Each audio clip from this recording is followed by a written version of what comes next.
لله رب العالمين الرحمن الرحيم مالك يوم الدين إياك نعبد وإياك نستعين اهدنا الصراط المستقيم صراط الذين أنعمت عليهم غير المغضوب عليهم ولا الضالين آمين. بسم الله الرحمن الرحيم الحمد لله رب العالمين والصلاة والسلام على محمد وعلى آله وصحبه أجمعين. اللهم إنا نسألك علما نافعا ورزقا طيبا وعملا متقبلا. اللهم فقهنا في الدين وعلمنا التأويل واهدنا الصراط المستقيم صراط الذين أنعمت عليهم من النبيين والصديقين والشهداء والصالحين. ربنا آتنا في الدنيا حسنة وفي الآخرة حسنة وقنا عذاب النار. وصلى الله على محمد وعلى آله وصحبه أجمعين. والحمد لله رب العالمين. Assalamualaikum warahmatullahi wabarakatuh. Waalaikumsalam warahmatullahi wabarakatuh. Sabahul khair tuan-tuan, apa kabar? Alhamdulillah, subhanallah. Alhamdulillah. Syukur kepada Allah Subhanahu wa taala. Kita bertemu lagi pada pagi ni. Kita akan sambung ayat yang keempat, insya-Allah. Okey. Kalau kita ingat balik tuan-tuan, pada sesi yang lepas, hari Isnin lepas, kita ada belajar sedikit benda yang barulah, tapi dia tak ada dalam buku warna kuning. Benda yang baru iaitu haraf jar apa tuan-tuan? Haraf jar min yang zaidah. Okey. Itulah yang kita belajar pada ayat ketiga. Dan haraf jar min zaidah ni dia punya fungsi dia untuk apa tuan-tuan? Untuk menjelaskan, untuk menegaskan, menguatkan lagi ayat. Okey. Tetapi dia punya penegasan tu tak nampaklah dari sudut makna. Dari sudut makna tu, kalau kira pada asal makna min tu adalah apa? daripada. Dari ataupun daripada. Bila dia jadi zaidah dalam Quran, dalam bahasa Arab ni dia tidak diterjemah. Cuma orang Arab nampak zaidah ni fungsi dia menegaskan sahaja, tapi tidak ada apa-apa makna. Tak ada apa-apa makna yang kita perlu terjemah kat situ. Okey. Dan zaidah ni alhamdulillah ada tempat-tempat dia tuan-tuan. Dia bukan main ikut firasat-firasat lah. Dia ada tempat-tempat dia, ada 3 tempat yang kita dah sebut. Yang pertama tuan-tuan, jika di awalnya ada apa? Nafi. Jika di awalnya ada nafi. Ada nafi. Okey. Tak kisahlah apa-apa pun bentuk nafi. La boleh, ma boleh, macam-macam boleh. Okey. Ada bunyi suara tadi. Minta mute-kan tuan-tuan kalau ada bunyi suara belakang. Okey. La tu bukan nahi ke Ustaz? Apa dia? La tu bukan nahi ke? Dia nafi nahi kan? Betul. La ada yang nafi, ada juga nahi. Oh gitu. Betul. Memang ada dua-dua sekali. Tapi ikut keadaan. Cumanya dua-duanya betul juga tuan-tuan. Haraf jar min zaidah ni dia mesti didahului oleh nafi ataupun nahi juga. Ataupun lagi satu apa dia? Hal. Ataupun hal. Ataupun hal. Jadi kita dekat hal yang istifham, bukan hal yang keadaan. Hal istifham adakah? Yang tu. Jadi yang tu kita jumpa dua-dua contoh tuan-tuan. Satu nafi, ma tara fi khalqir rahmani min tafawut. Satu lagi hal tara min futur. Cantik. Dekat ayat ketiga tu dah ada dua-dua contoh sekali. Cuma tuan-tuan mungkin tak jumpa lagi contoh yang nahi kan? Yang dia pakai nahi. Saya bagi satu contoh lah. Saya bagi satu contoh yang nahi. Kalau nafi dia ada ma. Ma tara fi khalqir rahman patu min. Ma dengan min. Kalau yang hal dia ada hal dengan min. Hal tara min futur. Tapi kalau nahi kita tak jumpa lagi. Jadi saya ambil satu contoh tuan-tuan. La yata'akhkhar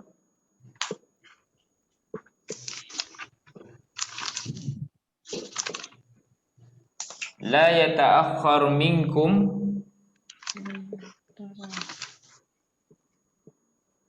ahadun. Okey tuan-tuan. Yang pertamanya la. Yang ni la apa ni? La nafi ke la nahi? Nahi. La nafi. Nahi. Nahi ke nafi? Nahi. Sebab ada Nahi kan? jawapan. Dia macam mana nak tahu kalau ni adalah la nahi yang jangan tu, selepas dia mesti ada fi'il mudhari' yang mati, majzum. Okey. Jadi tuan-tuan nampak ni fi'il mudhari' dan di hujungnya baris Mati. baris mati. Yang ni kita panggil fi'il mudhari' apa ni? Majzum. Maju. Okey, fi'il mudhari' majzum. Maka la yang tuan-tuan jumpa awal-awal ni adalah la nahi. Yang diterjemah dengan apa? Jangan. Jangan. Jadi beza. Kalau la nafi tidak. Kalau la nafi dia tak boleh selepasnya fi'il mudhari' majzum. La nahi sahaja. Okey. Okey, jangan yata'akhkhar tuan-tuan. Yang ni fi'il mudhari' yang baris mati di hujung sebab ada la nahi ataupun kita panggil la jazam, sama je. Okey. Dan yata'akhkhar dia merujuk kepada dhamir apa? Dari. Udang. Ya. Dia ada ya lagi, tak ada penambahan di hujung. Dhamir dia huwa. Dhamir dia huwa. Dan kalau dhamirnya huwa, kita kena cari fa'il yang berbaris Depan. depan. Ada tak tuan-tuan dalam ayat ni? Ahadun. Ahadun. Ni ahadun ada isim yang berbaris depan. Kenapa dia baris depan? Sebab fa'il. Apa maksud ahadun? Satu. Seseorang. Seorang. Ataupun satu pun boleh lah. Okey. Yata'akhkhar. Yata'akhkhar ni maksudnya apa? Lambat. Okey, jadi macam mana nak terjemah dia? Janganlah seseorang pun lambat. Macam tu. Okey. Minkum. Okey. Cuma tuan-tuan, kadang-kadang orang Arab dia tak buat ayat macam ni. Kadang-kadang dia tambah dengan harf jar min zaidah. Harf jar zaidah min tu dia biasanya dia akan kacau fa'il, maf'ulun bih ataupun mubtada. Contoh kalau dia kacau fa'il kat sini tuan-tuan, dia akan jadi apa? Contoh dia jadi min ahadin.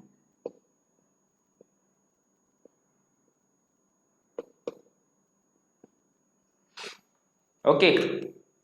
Jadi sebenarnya kalau dia jadi macam ni tuan-tuan, kita jumpa ke dia punya fa'il? Tak perasan dia punya fa'il kan, sebab tak nampak baris depan. Okey. Jadi kita kena tengok kesesuaian dia. Kita tahu ahadin maknanya apa? Seseorang. Okey. Dan ahadin ni kenapa dia baris bawah tuan-tuan? Majrur. Isim majrur. Sebab ada haraf jar ni kan. Dia ada haraf jar. Dia ada haraf jar tuan-tuan, sebab tu ahadin dia baris bawah. Cuma dia ni di kedudukan apa? Fa'il. Di kedudukan fa'il. Di kedudukan fa'il. Tapi senang je tuan-tuan, macam mana kita nak tahu dia boleh di kedudukan fa'il? Sebab dia ada min zaidah. Dan macam mana kita tahu ni min zaidah? Sebab didahului oleh Nahi. nahi. Dia sama ada didahului oleh nafi ataupun didahului oleh nahi ataupun hal. Tiga benda tu. Jadi kadang-kadang orang Arab dia buat ayat macam ni. Kalau ayat pertama tadi, la yata'akhkhar minkum ahadun. Janganlah seorang pun daripada kamu lambat. Macam itulah. Tapi tuan-tuan, kat sini sama juga terjemahan dia. Cuma bagi orang Arab tu dia lagi kuat ayat ni. La yata'akhkhar minkum min ahadin. Sama juga terjemahan dia. Janganlah seseorang dari kalangan kamu lambat. Sama je. Min ni kita tidak akan terjemahkan pun, tapi di sisi orang Arab dia ada fungsi penegasan. Dia orang rasa penegasan kat situ. Cuma kita lah kalau diterjemah dengan bahasa Melayu kita tak berapa nampak sangat tuan-tuan penegasan dia kat mana ni. Kan? Sebab dia tak ada makna penegasan kat situ. Tapi orang Arab dia faham nanti. Okey. Boleh tuan-tuan yang ni? InsyaAllah Ustaz. Boleh. Okey, saya padam InsyaAllah. Yang ni contoh kalau nahi lah. Nahi tak silap saya tak ada dalam Quran. Yang ada nahi dan ada min. Dia jarang sikit. Tak pastilah. Setakat ni tak jumpa lagi. Kalau jumpa boleh ulang. Okey, kita sambung pada ayat yang keempat. Thumma rji'il basara karratain yanqalib ilaikal basaru khasi'a wa huwa hasir. Thumma. Apa makna thumma? Kemudian. Yang ni adalah haraf apa ni? Ataf. Kemudian kita jumpa apa dia? Irji. Irji ke irji'i? Irji. Sebenarnya irji. Irji sini. Tapi kenapa dibariskan bawah? Sebab dia dua sukun mati. Belum huruf ataf. Mati. Iltiqa' sakinain bertemunya dua baris mati. Bertemunya dua sukun, jadi nak menyambung bacaan dibariskan dengan baris bawah. Keadaan ni sama macam ayat nombor 3, farji'il basar. Yang ni pun sama, thummarji'il basar. Baris asalnya adalah baris mati. Dia ni bentuk dia ni sebenarnya sama dengan fi'il apa ni tuan-tuan? Ada baris mati di hujung. Amar. Yang ni adalah fi'il amar. Apa dhamir dia kalau baris mati? Anta. Dhamirnya adalah anta. Dan anta automatik akan jadi Fa'il. formula 7. Okey. Thummarji'il irji', apa maksud irji'? Kembalikanlah ataupun ulangilah. Ulangilah oleh kau. Engkau ni siapa tuan-tuan? Para pembaca. Siapa-siapa ialah membaca. Sebenarnya ialah engkau tu kita tahu asalnya Nabi Muhammad lah. Tetapi dia umum sebenarnya kat sini, dia merujuk biasanya kepada pembaca. Allah suruh ulang balik tuan-tuan. Tapi Allah suruh ulang apa? Al-basar. Al-basar isim tak tuan-tuan? Al-basar isim ada alif lam. Tetapi kenapa al-basar dia berbaris atas? Maf'ulun bih. Al-basar maknanya penglihatan, pandangan ataupun penglihatan. Sesuai tak dia jadi maf'ulun bih kepada irji'? Sesuai. Ulangi apa kan? Apa yang diulang? Pandangan. Penglihatan. Jadi sesuai. Maka betul lah al-basar ni baris atas kerana maf'ulun bih. Okey, yang kita nak bincang sedikit tuan-tuan adalah ni karrataini. Dia jumpa karrataini. Yang ni tuan-tuan isim ke fi'il ke haraf? Isim. Apa tanda di isim? Baris bawah. Baris bawah di hujung. Boleh kata jugalah. Tapi ada tanda fi'il tak tuan-tuan dekat sini? Ada bunyi-bunyi fi'il tak? Tak ada kot Ustaz. Tak ada. Baris bawah. Tak ada kan? Kalau nak kata fi'il madhi tak ada yang tambah nun baris bawah kat ujung. Fi'il mudhari' pun tak ada tambahan nun baris bawah dekat ujung. Fi'il amar, kalau fi'il amar pun tak ada bentuk macam ni. Jadi dia tak ada tanda fi'il amar. maka boleh kata isim lah. Tapi memang jelas kita nampak ada baris bawah di hujung. Apa maksud karratain? Dua kali. Dua kali ulang. Dua kali. Dua kali, tuan-tuan. Dua kali. Kalau satu kali? Awal dah. Karatun. Okey, kalau satu kita sebut karratun. Karatun. Karrah. Satu Oh kali. ya. Karat. Tapi yang ni dua kali. Sebab apa kita tahu dua kali? Sebab dia ada penambahan yanun. Okey. Kalaulah tuan-tuan ubah daripada karrah sekali, kita ubahkan kepada dua musanna.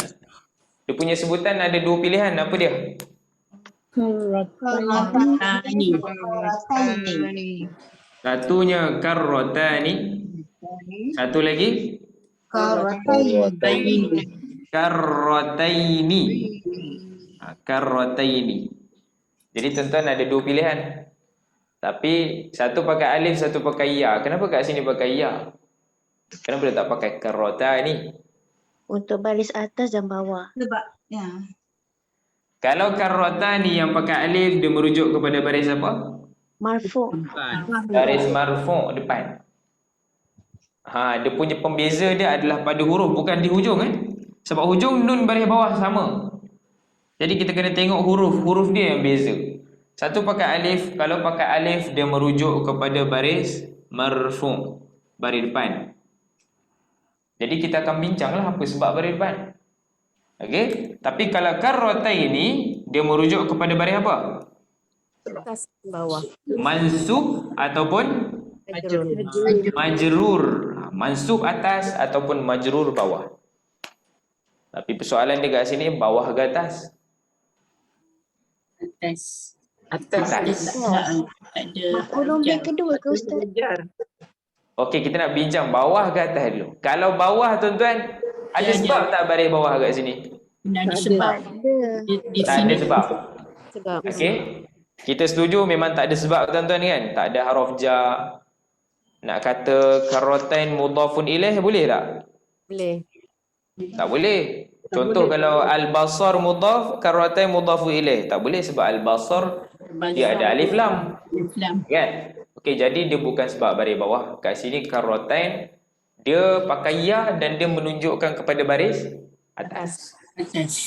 Cuma kita nak bincang ni kenapa dia baris atas. Ni boleh saya padam tuan-tuan? Ya. Boleh. Padam Boleh? Boleh. Okey.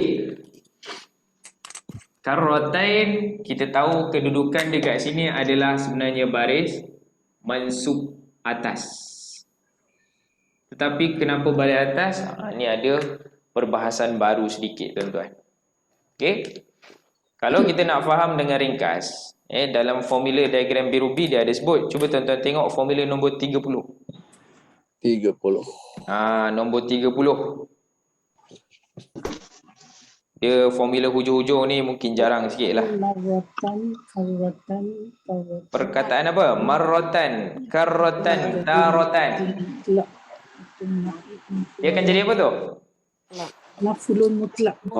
Maf'ulun mutlak ataupun naib maf'ulun mutlak. Okey. Ni kena ulang kaji sikit lah maf'ulun mutlak tuan-tuan Okey, yang ni boleh saya padam tak? Boleh. Ini saya padam Boleh. sikit. Okey, formula 30 dia sebut apa tuan-tuan? Marratan. Saya tulis jawi dia. Marratan.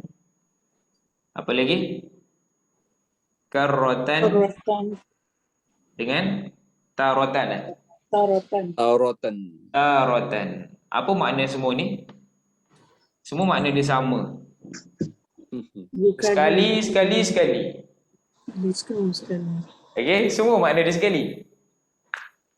Dan kalau tuan-tuan jumpa perkataan ni berbaris atas di dalam Quran, kalau ikut formula ni, terus dia kata yang tu dia baris atas sebab maf'ulun mutlak ataupun naib maf'ulun mutlak. Tapi kenapa? Kita nak faham kenapa. Kenapa dia jadi maf'ulun mutlak ataupun naib tu? Okey, jom kita bincangkan ni. Okey, ni saya padam. Okey, baik tuan-tuan. Maf'ul mutlak tu apa? Dalam kelas saya pernah belajar, maf'ul mutlak adalah salah satu daripada sebab isim tu berbaris atas. Dan dia ada dia punya tujuan tuan-tuan. Kalau orang Arab sebut je maf'ul mutlak, dia punya tujuan dia mesti tak lari daripada dua benda ni. Sama ada dia nak menegaskan ataupun maf'ul mutlak dia nak menerangkan dia punya jenis ataupun bilangan. Jadi maf'ul mutlak ni tuan-tuan, apa tujuan dia? Menegaskan ataupun menerangkan jenis ataupun bilangan. Menerangkan jenis ataupun bilangan. Okey, yang ni saya padam dulu. Kita ulang kaji sikit maf'ulun mutlak. Apakah syarat-syarat maf'ulun mutlak?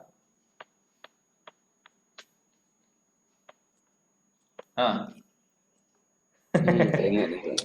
Ingat Ustaz. Tak ingat? Tak ingat, jom kita buka buku kuning tuan-tuan. Aduh. Okey, kita tengok sebab maf'ul mutlak ni. Kalau dekat kelas sas tu belajar hujung-hujung tuan-tuan. Dia sentuh sikit je, lepas tu dah lepas. Kita tak praktis sangat. Jadi jom kita tengok balik maf'ulun mutlak. 201. Muka surat 201 kan.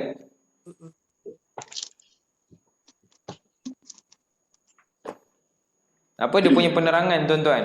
Ringkas je penerangan dia. Dia kata isim mansub yang berbaris atas yang terhasil dari huruf-huruf fi'il dalam bentuk masdar. Pening juga ada punya penerangan ni. Pening sangat. Okey tuan-tuan, kita senang ceritalah, kita ambil dua syarat je sebenarnya maf'ulun mutlak. Maf'ulun mutlak dia mestilah maf'ulun mutlak, dia ni mesti dalam bentuk apa? Siapa ingat bentuk apa? Masdar. Masdar. Dia mesti dalam bentuk masdar. Apa tu masdar? Terbitan. Masdar adalah kata terbitan. Masdar. Okey? Dan dia kata apa? Dia tak cukup masdar tuan-tuan. Dia mesti masdar yang diulang daripada fi'il yang sama. Tuan-tuan akan nampak dia punya huruf dia tu sebiji-sebiji. Masdar yang diulang dari fi'il yang serupa. Fi'il yang sama. Okey. Tu syarat pertama tuan-tuan, dia mesti masdar yang dia ulang daripada fi'il yang sama. Ada sebut fi'il satu, kemudian ada sebut masdar. Lepas tu dia punya kata dasar tuan-tuan nampak, sama. Qara'a qira'ah. Jalasa julus. Tuan-tuan nampak dia punya persamaan dia. Katabah kitabah, ada bunyi-bunyi yang sama. Sebab tu dia punya syarat dia mesti diulang daripada fi'il yang sama. Syarat kedua dia tuan-tuan apa dia? Mansub. Mansub ni apa? Baris atas. Okey? Jadi tuan-tuan, dua syarat ni, jom kita tengok contoh dia. Maf'ulun mutlak. Okey, contoh, cuba kita tengok yang dekat sebelah tuan-tuan. Tuan-tuan buka muka surat 202. Kita ambil contoh sikit lah, ulang kaji. Okey tuan-tuan, kita ambil yang pendek tu, Al-Ahzab ayat 23 sebelah kiri. A'udzubillahi minasyaitonirrajim. Tak dengar ke? Tak dengar. Nak dengar. Sekarang dengar? Okey. Nah, okey. Dengar okey? Okey. Okey, kita tengok Al-Ahzab ayat 23. Wama baddalu tabdila. Wama baddalu tabdila. Buku salah surah lagi. Ya? Kat buku Ahzab 23 bukan Ahzab 23. Yang ini mana? Buku lama tu. Kalau yang lain-lain tu maksudnya yang tu dia punya Oh, ada dia tak, minta maaf. Dia ambil yang akhir ada 3. Ustaz ambil akhir ayat tu. Wa ma badalu tabdila, akhir aja, akhir ayat tu. akhir ayat dia. Bukan mula. Oh, okey. Kiranya Al-Ahzab jugalah kan? Ini, ya? Al-Ahzab jugalah maknanya. Betul 23 tapi dia ambil last sekali. Oh, susunan dia ni Dia ambil yang akhir.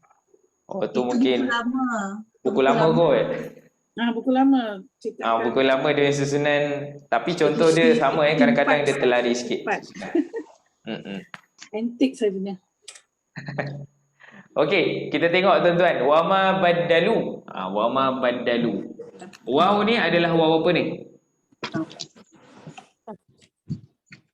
Waw ni adalah waw ataf. Maksudnya dan ma ni adalah ma apa? Tidak. Ma nafi, tidak. Okey, ni nafi. Tuan-tuan, baddalu. Baddalu yang ni adalah isim ke fi'il? Fi'il. Baddalu adalah fi'il dan dia adalah fi'il apa ni? Madhi. Ada waw alif di hujung. Apa dia punya dhamir? Dhamirnya hum. Okey, kalau dhamir hum dia akan menjadi apa? Fa'il. Okey, kita terjemahkan tuan-tuan fi'il dan fa'il dia. Baddalu apa maksud baddalu? Merubah. Mereka mengubah. Wa ma baddalu, dan tidaklah mereka mengubah. Dan tidaklah mereka mengubah. Kemudian tuan-tuan ada jumpa apa? Tabdilan. Tuan-tuan nampak dia ni isim tak? Isim. Dan kita nampak dia punya huruf dia sama tak dengan baddalu? Sama, dia ada bunyi yang sama. Satu badal, satu tabdil. Siapa yang nak perincikan lagi bagus sebenarnya. Kalau badalu ni, dia sifir berapa? 3. Sifir 3. Cuba kita bincang sikit, kita tengok sifir 3 tuan-tuan. Kalau dia punya fi'il madhi, kita sebut asalnya badala. Badala. Sifir 3 Kalau mudhari' macam mana tuan-tuan nak kias? Yufa'ilu jadi yubaddilu. Yang ni fi'il mudhari' punya lah. Okey, dan dia punya masdar macam mana sebutan dia? Badilun. Kan? Taf'ilun tabdil. Tabdilun. Cuma yang lun tu contoh jelah bari dia boleh ubah-ubah lah. Tabdilun lan lin. Okey, ni sebutan masdar. Jadi badala maksud dia apa? Telah menukar, telah mengubah. Yubaddilu sedang akan mengubah. Tabdil perubahan. Macam tu jugalah. Perubahan. Penukaran, penggantian. Jadi tuan-tuan, kita nampak satu badalu bentuk dia fi'il madhi. Satu lagi tabdil bentuk dia masdar. Jadi cukup syarat tu, masdar yang diulang daripada fi'il yang sama. Fi'il yang sama badalu, dan masdar tu dia mansub bari apa? Bari atas. Jadi tuan-tuan tahu kenapa tabdil ni bari atas? Sebab dia maf'ulun mutlaq. Maf'ulun mutlaq. Maf'ulun mutlaq ada dua tujuan, menegaskan ke ataupun menerangkan jenis. Agak-agak tuan-tuan kat sini dia nak tegas ke nak menerangkan? Dia nak menegaskan. Kalau selepas maf'ulun mutlaq tu dia tidak ada apa-apa sifat. Biasanya ada sifat. Kalau dia ada sebut sifat tuan-tuan, maksudnya maf'ulun mutlaq dekat situ tujuan dia nak menerangkan jenis. Tetapi kalau dia tidak ada letak apa-apa sifat, maksudnya dia punya tujuan maf'ulun mutlaq tu adalah untuk menegaskan. Jadi tuan-tuan terjemahlah ikut kesesuaian dia. Wa ma badalu tabdila, dan tidaklah mereka mengubah tabdilan Perubahan. dengan seubah-ubahnya. Macam itulah. Kita kena adjust sikit lah terjemahan dia tuan-tuan. Dengan seubah-ubahnya. Macam tu. Dengan sebenar-benar perubahan. Contoh kalau kita buat ayat bahasa Melayu yang lain. Oh, ada bergema sikit suara. Tes. Okey. Tes. Tadi. Contoh saya buat ayat bahasa Melayu lain tuan-tuan. Dia telah membaca dengan sebaca-bacanya. Maksudnya dia betul-betul baca lah tuan-tuan. Dia telah tidur dengan setidur-tidurnya. Macam itulah.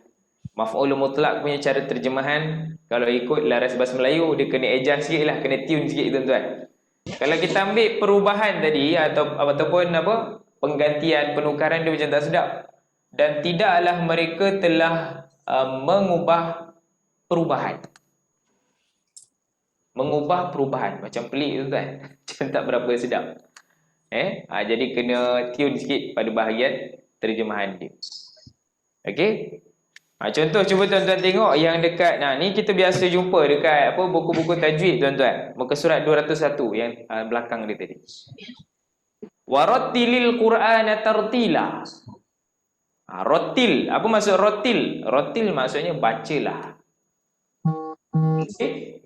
Warattil, dan bacalah oleh engkau Al-Qur'ana, akan Quran tersebut, tartilan, dengan sebenar-benar bacaan. Macam tu. Tu maksud dia Ustaz sebenar-benar bacaan Baca dengan tartil maksudnya baca betul-betul lah. Betul lah. Allah suruh baca betul-betul, maksudnya baca betul-betul ni. Tajwid betul lah. Satu, bagi faham betul-betul dan amal betul-betul. Tu maksud tartil ni lah. Okay. Kalau tajwid je betul tapi kita pun tak faham dan tak amal, tak sampai juga ada punya tujuan dia kan. Jadi kat situ masuk tartil, kata ulama. Fahaman masyarakat Ustaz, tartil tu tajwid betul ya, tajwid. Betul lah kan. Kan masyarakat faham. Sebab ayat ni dah dipopularkan dalam buku-buku tajwid je. Kan. Sebelum belajar tajwid, dia akan ada bagi dalil ni. Baca Quran dengan betul-betul. Itu salah satu daripada makna tartil. Tapi dia sebenarnya lebih luas lagi. Maksudnya dengan macam Ustaz cakap lah, maksudnya dah faham makna dia, amalkan macam gitu Ustaz kan? Macam tadabbur, itulah tartil. Yelah kalau beli surat khabar tuan-tuan, baca betul-betul pun tapi tak faham berita, rugi lah. Kan? Jadi macam itulah juga Quran. Okey, jadi tuan-tuan nampak salah satu tujuan maf'ulun mutlak tu dia memang nak menegaskan. Tartilan. Cuba tuan-tuan tengok lagi mana. Cuba tengok dekat muka surat sebelah tu, Al-Isra ayat 12. Wa kulla syai'in, dan setiap sesuatu. Kulla tu setiap, segala. Syai'in sesuatu. Fassalnahu. Saya ringkaskan terjemahan dia. Kami telah menjelaskannya tafsilan, dengan sejelas-jelasnya. Tafsilan dekat situ adalah apa tuan-tuan? Maf'ulun mutlak, dan tujuan dia adalah untuk menegaskan. Okey. Contoh saya ambil satu lagi tuan-tuan. Kali ni saya nak tunjukkan maf'ulun mutlak yang ada tujuan menerangkan jenis. Tujuan menerangkan jenis. Ini saya padam. Tadi bukan menerangkan jenis ke Ustaz? Yang mana? Yang mula-mula tu. Tadi Ustaz kata yang itu menerangkan jenis sebab tak ada sifat selepasnya. Kalau ada sifat selepasnya menerangkan jenis. Terbalik. Okey terbalik. Okay. Dia kalau ada sifat dia akan jadi menerangkan jenis. Contoh kita ambil dekat sini, ambil yang pendek lah. Kita tak nak ambil panjang-panjang sangat. Fa'akhadnahu akhdan wabilan. Al-Muzammil ayat 16.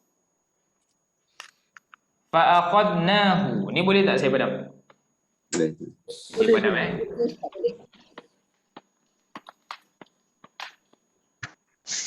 Fa'akhadnahu ada berapa perkataan? Fa'akhadnahu. Tiga. Banyak tu kan? Tiga ke? Fa'akhadna dengan tiga kan? Okey, fa ni adalah fa ataf. Maka ataupun lalu. Akhadna adalah fi'il fi'il madhi. Fi'il madhi sebab ada na di hujung. Okey, dhamir dia apa tuan-tuan? Nahnu. Dhamir dia nahnu dan nahnu akan jadi apa? Fa'il. Nahnu akan jadi fa'il. Okey. Oh, tu ada soalan apa? Minta mute kan tuan-tuan kalau ada suara belakang. Saya pun tak perasan kat mana. Okey. Tengok fa'akhadna tadi. Fa'akhadna fi'il madhi dhamir dia nahnu. Nahnu akan jadi fa'il. Apa maksud akhadna? Kami telah menyeksa. Kami telah menyeksa. Fa'akhadnahu. Hu ni tuan-tuan adalah apa? Dhamir. Dhamir. Tapi dhamir tu dia melekat dengan fi'il, dia akan jadi apa? Maf'ulun bih. MB, maf'ulun bih. Ini maf'ulun bih, formula nombor 2 Dhamir melekat dengan fi'il. Akan jadi maf'ulun bih. Maka ataupun lalu kami telah menyeksanya. Menyeksanya. Kemudian tuan-tuan jumpa apa? Perkataan yang mirip-mirip dengan bunyi akhadna. Kita jumpa akhdan. Sekali pandang nampak sama kan? Akhdan, akhadna. Okey. Kita tahulah ni tuan-tuan, yang ni bentuk masdar, isim yang berbentuk masdar dan dia berbaris atas. Maka tuan-tuan senang-senang kita akan tahu kat sini dia adalah maf'ulun mutlak. Selepas akhadna ada apa? Selepas akhdan ada apa? Wabila. Wabilan isim tak? Sim. Ya, sim. Isim. Sebab dia ada tanwin. Tapi kenapa baris atas? Hal. Hal ke apa? Sifat. Ataupun nak kata sifat, boleh tak kata sifat? Boleh. Tapi kena tahu makna dululah kan? Kena tahu makna. Wabilan apa makna dia? Berat. Akhdan maksudnya kalau menyeksa, tukar jadi kata terbitan Siksaan. seksaan. Menulis tulisan. Menyeksa seksaan. Benar-benar. Yang berat. Jadi tuan-tuan nampak gaya akhdan wabilan. Akhdan baris atas sebab maf'ul mutlak. Wabilan baris atas sebab sifat. Okey. Yang ni adalah sifat. Dan mana mausuf dia? Akhzan. Yang ni lah mausuf dia kat sini. Dekat akhdan. Jadi bila mausuf dan juga sifat, dia kena sama berapa ciri-ciri? Tiga. Empat. Makin. Jangan kurangkan tuan-tuan. 4 ciri-ciri dia. Mausuf sifat dia mesti sama, tak ada alif lam, tak ada alif lam. Baris sama, baris atas, jantina, lelaki, Bilangan satu-satu. satu. Jadi komplit, semua sama. Dan dia boleh disengkang dengan terjemahan Yang. seksaan yang berat.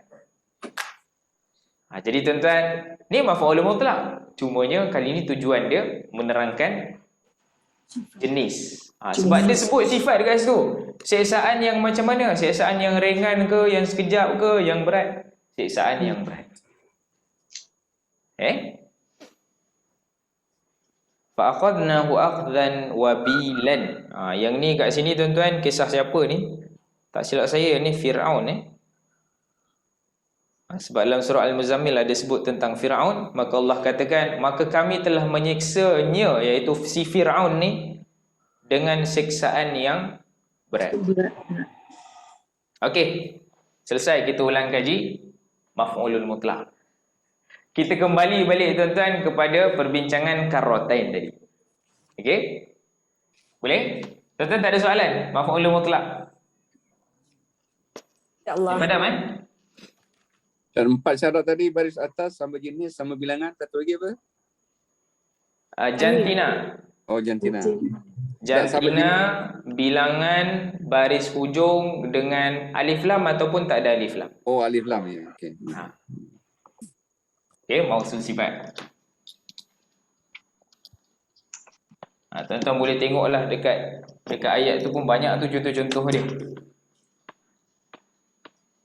Fasawfa yuhasabu hisaban yasira. Maka dia akan dihisap, dihitung dengan hitungan yang ringan, yasir. Yasir. Perhitungan ataupun hisab yang ringan. Okey. Kita kembali ke surah Al-Mulk tadi, kita jumpa tuan-tuan, thumma rji'il basara karratain. Irji' al-basara karratain. Okey, apa maf'ulul mutlaq pun syarat tadi tuan-tuan? Patutnya dia mesti apa? Mesti ada masdar. Masdar yang diulang daripada fi'il yang sama. Jadi tuan-tuan kalau tengok dekat ayat ni, karratain tu dia ada ulang daripada fi'il yang sama ke? Tak ada. Tak ada. Tak ada kan? Nampak tak ada? Okey? Jadi tuan-tuan dekat sini pada asal ayat dia kita akan sebut irji'il basar. Kalau kita bincangkan dia punya irji' ni, okey, asalnya kita sebut raja'ah. Raja'ah maksudnya telah ulang. Kalau mudhari' dia yarji'u. Kita bincang dulu bentuk dia. Okey, kalau dia punya masdar tuan-tuan, masdar untuk sifir 1, tuan-tuan boleh tak rujuk dekat kuning B? Boleh buat sendiri tak? Tak boleh. Boleh. Masdar sifir 1 tak boleh buat sendiri, kena rujuk. Kena rujuk kamus. Jadi tuan-tuan nak tahu dia kena rujuk kamus. Tuan-tuan akan dapat banyak pilihan. Antaranya masdar yang disebut raja'ah. Rujuk pun salah satu daripada bentuk masdar untuk raja'ah. Jadi tuan-tuan jangan pelik, dekat kamus dia bagi 3 ke 4 masdar tuan-tuan. Ambil je. Semua boleh. Jadi kamus tu baguslah, dia bagi banyak pilihan yang orang Arab pakai. Okey, yang ni dia punya sebutan masdar raja'ah. Kalau kita lompat sikit dekat fi'il amar tuan-tuan, macam mana kita nak sebut dia?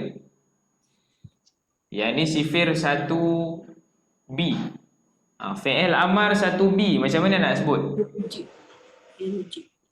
Amar 1B.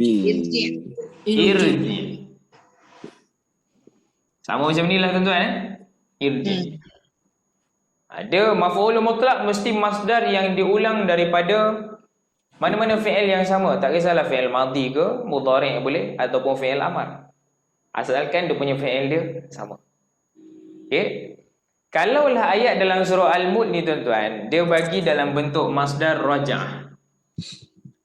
Kita nampak jelas-jelas lah kat situ ada maf'ulun mutlaq, dia ulang benda yang sama. Contoh macam kita buat kat sini, raja'ah. Kalau raja'ah ni apa maksud raja'ah? Ulangi. Kembali. Masdar. Kembali. Ni maksud dia kalau ni ulangilah kan. Ulang. Yang ni telah ulang ataupun sedang ulang. Akan ulang. Kalau raja'ah, Pengulangan. pengulangan, ulangan. Kalau irji, Ulanglah. Ulangilah. Ulangilah. Okey. Tapi yang ni satu kali ulangan. Masdar isim tuan-tuan. Dia isim. Jadi isim boleh tak ubah bilangan? Boleh. Tak boleh. Boleh. Isim boleh ubah bilangan. Isam ya. Okey. Kan? Boleh kita nak sebut 2 kali ulang, 3 kali ulang macam mana? 4 kali ulang. Boleh. Jadi tuan-tuan boleh je ubah dia punya bilangan masdar. Kalau 2 kita sebut macam mana? Raja'ah dia akan jadi apa?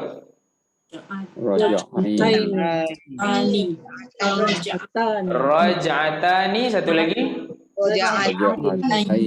Raja'ataini. Tuan-tuan nak pilih yang tani ke taini? Taini. Kita akan pilih yang taini. Raja'ataini. Kenapa kita pilih yang ada ya? Mansub. Dia mansub. Sebab yang ni kita sedang membincangkan maf'ulun mutlak. Dan maf'ulun mutlak syarat dia mesti berbaris atas. Dan tanda baris atas untuk bilangan 2 adalah dengan menggunakan huruf ya. Okey, kalau ayat dalam surah Al-Mulk ni tuan-tuan, dia ada bentuk macam ni, irji'il basara raj'atain. Oh, yang ni tuan-tuan jelas-jelas kita nampak. Oh, ni bentuk masdar ni, bentuk dia sama dengan irji'. Okey, maf'ul mutlak, fi'il, senang. Ya. Okey, tetapi dekat dalam surah Al-Mulk dia pakai karratain. Yang mana karratain ni tuan-tuan, dia memberi makna yang sama dengan raj'atain juga. Apa maksud raj'atain? Kembali 2 kali. 2 kali. 2 kali. 2 kali ulang. 2 kali ulang. 2 kali ulang. Karratain 2 kali ulang. 2 kali juga. Cuma karratain tuan-tuan dia bukan dalam bentuk masdar.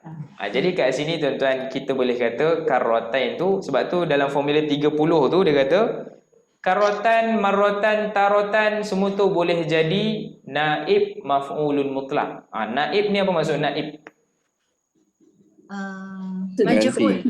Pengganti. Naib presiden, naib pengerusi, timbalan lah tuan-tuan. Pengganti. Jadi disebabkan dalam ayat ni dia tidak sebut maf'ul mutlak dengan jelas. Maka dia hanya ada makna yang sama. Makna yang sama ni kita kata pengganti sahaja.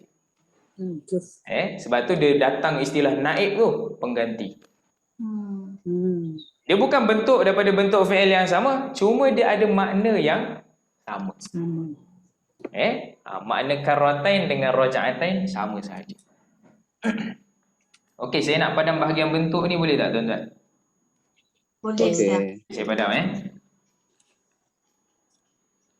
Okey tuan-tuan, okey tak? Nampak tak dia punya huraian dia okey tak? Yang ni raja'atain.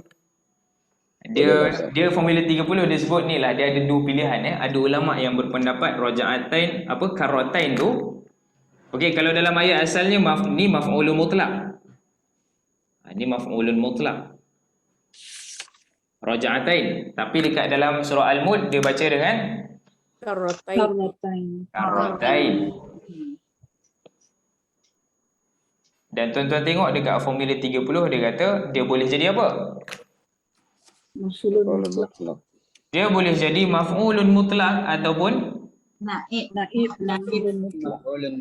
Naib maf'ulun mutlak. Kenapa ada 2? Kenapa tuan-tuan? Sebab serupa makna. Jadi ulama dia ada 2 pendapat sebenarnya kat sini tuan-tuan. Ada satu mazhab dia kata maf'ulun mutlak lah. Sebab makna sama, raja'atain, karratain makna dia sama je. Jadi dia kata okey, kalau makna sama maf'ulun mutlak je lah. Kan? 2 kali ulang dengan 2 kali sama je lah. Okey, satu lagi tuan-tuan, naib maf'ulun mutlak. Dia kata tak boleh nak kata maf'ulun mutlak. Sebab dia bukan masdar yang diulang. Dia hanya pengganti saja. Jadi dia datangkan istilah naib. Jadi sebab tu formula 30 ni terpulang kepada tuan-tuan. Tuan-tuan nak ambil maf'ulun mutlak ataupun naib, terpulang. Dua-dua boleh. Okey? Keliru. Naib. Okey. Panjang kita bincang kat sini. Tuan-tuan ada apa-apa soalan tak? Kabus. Hari ni kita belum tengok kamus. Hari ni apa? Belum tengok kamus. Belum tengok kamus lagi. Oh, tak tengok kamus lagi. Sebab perkataan dia pun sebenarnya sama je ni, irji'. Yang sebelum ni pun kita bincang irji' juga kan. Okey. Boleh tuan-tuan? InsyaAllah boleh. Ya Allah. Keadaan-keadaan ni jarang kita jumpa tuan-tuan dalam Quran Ni saya faham.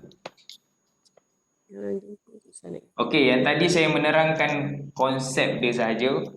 Tapi lepas ni kalau tuan-tuan jumpa karrotan, marrotan, tarotan, kita tahulah.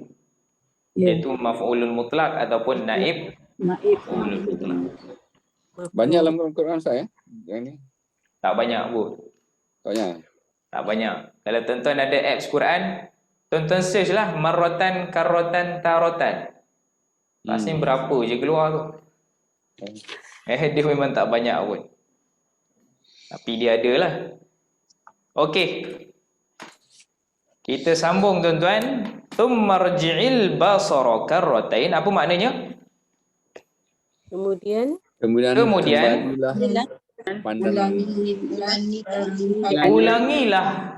ulangilah oleh engkau akan pandangan tersebut. Karratain. Sebanyak 2 kali. Maksudnya 2 kali ulang, 2 kali tengok. Allah cabar lagi 2 kali tengok. Mula-mula Allah dah suruh kan? Mula-mula Allah suruh dah. Kemudian Allah suruh ulang juga dekat ayat 3. Farji'il basar. Allah kata ulang balik penglihatan. Ayat keempat Allah suruh ulang balik 2 kali lagi. Total macam ada 4 kali Allah suruh tengok. Pada ciptaan Allah ni ada tak kecacatan? Ada tak apa-apa kecacatan iaitu futur? Okey, kemudian kita jumpa apa tuan-tuan? Yang qalib. Okey, selepas ayat irji' tadi. Irji'. Okey, saya ambil irji'. Tuan-tuan jumpa apa? Yang qalib. Yang qalib. Yang ni adalah isim ke fi'il? Fi'il.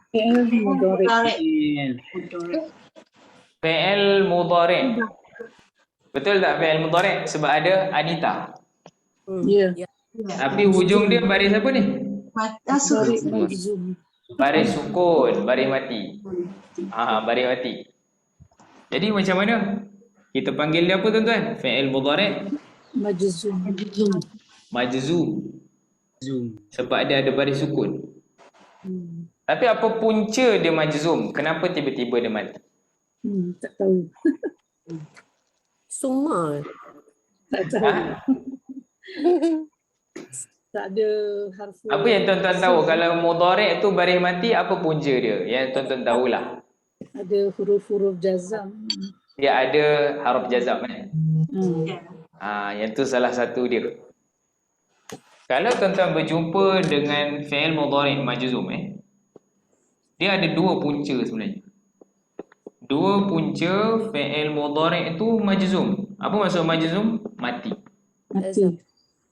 Ada 2 keadaan. 2 sebab.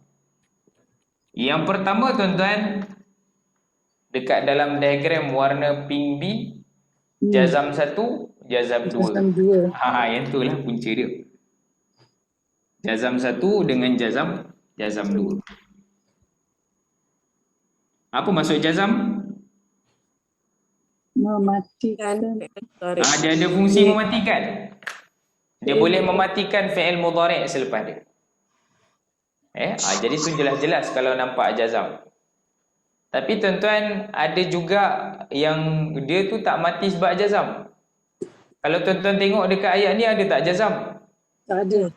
Tak ada pula kan? Yang qalib tak ada pun jazam. Jadi dia mati sebab apa?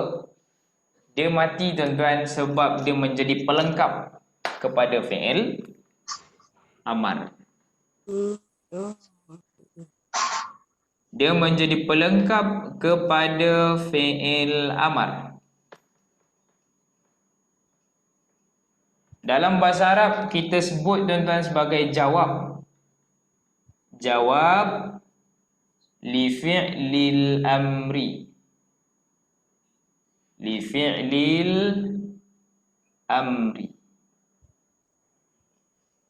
Okey, jawab maksudnya pelengkap. Li kepada, bagi, fi'lil amri, fi'il amar. Jadi apa maksud dia menjadi pelengkap kepada fi'il amar? Dia ni menyatakan natijah ataupun akibat selepas daripada fi'il amar tu. Contoh tuan-tuan dalam bahasa Melayu, kalau kita suruh seseorang buat kerja apa-apalah, kita perintahkan dia, makanlah. Kita suruh anak-anak makan tuan-tuan, makanlah. Lepas tu dia makan tuan-tuan. Tu kalau kita suruh sahaja. Tapi ada juga keadaan kita kata, makanlah, nanti kau kenyang. Kita bagi tahu lepas makan apa natijah dia tuan-tuan? Dia akan Kenyang. Dia akan kenyang. Jadi yang dia akan kenyang tu, yang tu dalam bahasa Arab kita panggil dia sebagai jawab kepada fi'il amar ataupun pelengkap kepada fi'il amar. Carilah, nescaya kau akan jumpa. Belajarlah, ulang kajilah, nescaya kau akan faham. Tidurlah, nescaya kau akan segar. Pandai tak ada in Ustaz. Apa dia? Kalau biasa kita nak itu ada in, ini tak ada in. Terus amal. Ya betul. Biasanya ada nescaya ni ada in kadang-kadang kan. Jika kau berusaha pasti kau akan berjaya. Tapi ada juga kat sini tuan-tuan, yang ni dia tidak ada in pun. Dia bergantung pada fi'il amar, dia menjadi pelengkap kepada fi'il amar. Okey, jadi mana-mana fi'il mudhari' yang menjadi pelengkap kepada fi'il amar, dia akan berbaris majzum mati. Walaupun tak ada haraf jazam tuan-tuan, ni punca yang kedua. Jadi tuan-tuan pegang aja, bila tuan-tuan jumpa fi'il mudhari' itu berbaris mati, sama ada dia ada jazam, ada haraf jazam sebelum dia, satu ataupun dua, ataupun dia menjadi pelengkap kepada fi'il amar. Itu je, tak lari. Ni dah dirumuskan betul-betul tuan-tuan. Satu jazam, satu lagi pelengkap. Okey, boleh saya padam? Boleh. Saya bagi satu contoh tuan-tuan.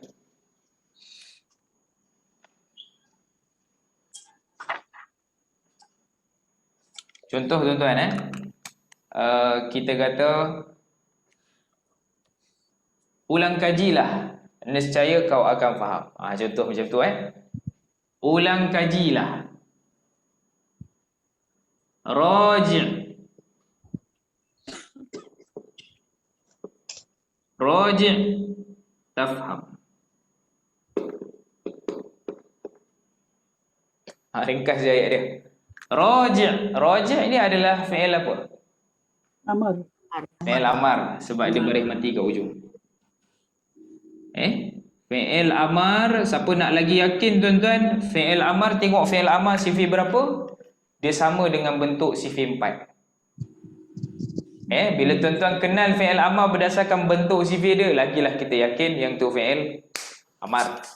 Ni fi'il amar dan nampak jelas-jelas baris mati di hujung. Apa dhamir dia? Anta. Okey, fi'il amar dhamir dia anta. Raji' maksud dia apa? Ulang kajilah. Ulang kajilah oleh engkau. Kita sedang mengarahkan seorang lelaki. Okey? Ada sebahagian mak ayah dia kata ulang kajilah, lepas tu anak ada pun pergilah ulang kaji. Ada mak ayah dia sebut panjang sikit tuan-tuan, ulang kajilah, nescaya kau akan faham.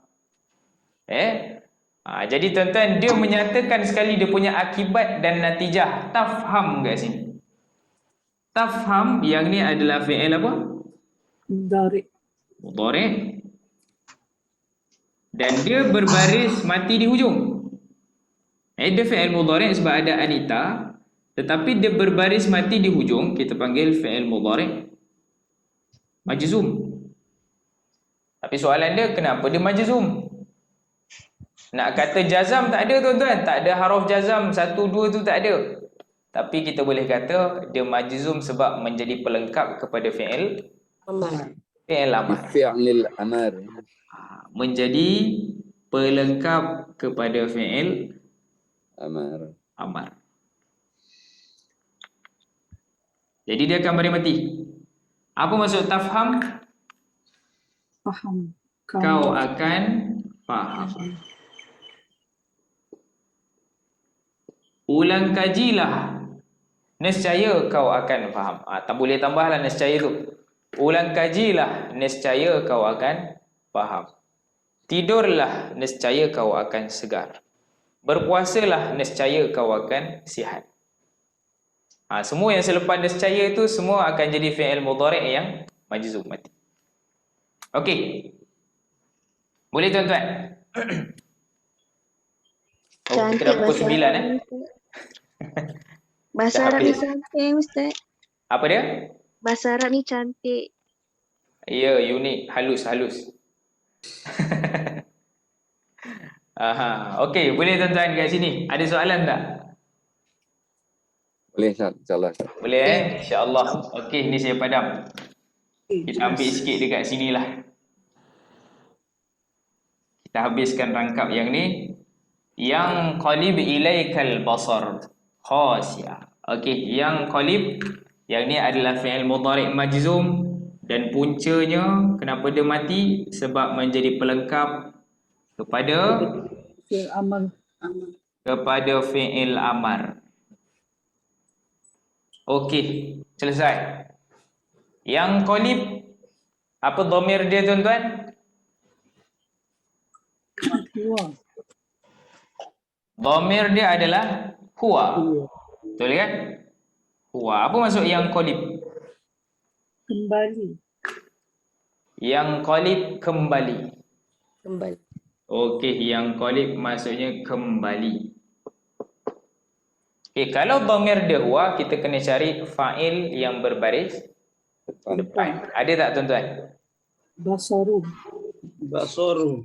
Al-basar. Okey. Kita jumpa sebelum al-basar tu ilaika. Ilaika tu mudahlah. Ilaika, apa maksud ilaika? Pada engkau. Kepada engkau.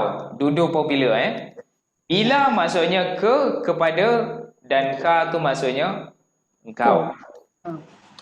Okey, saya lompat sikit, saya tulis kat situ al-basaru.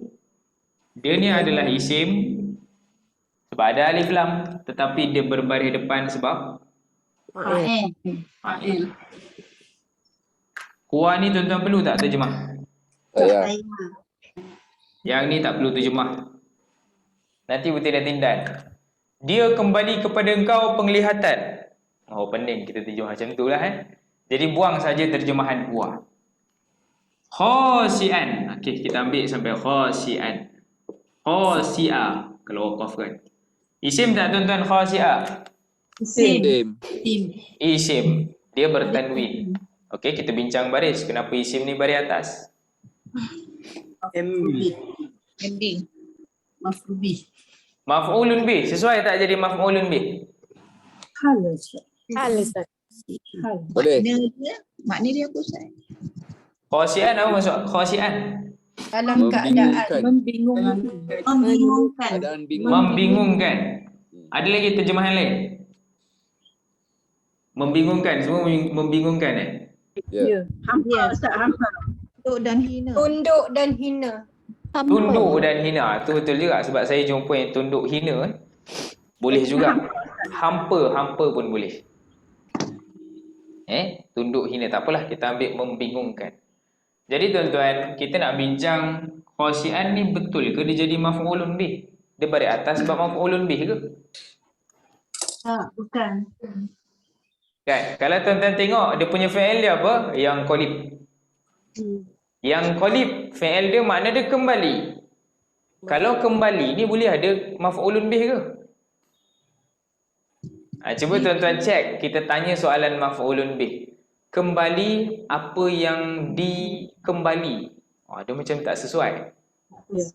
Kembali apa? Macam tak sesuai tuan-tuan.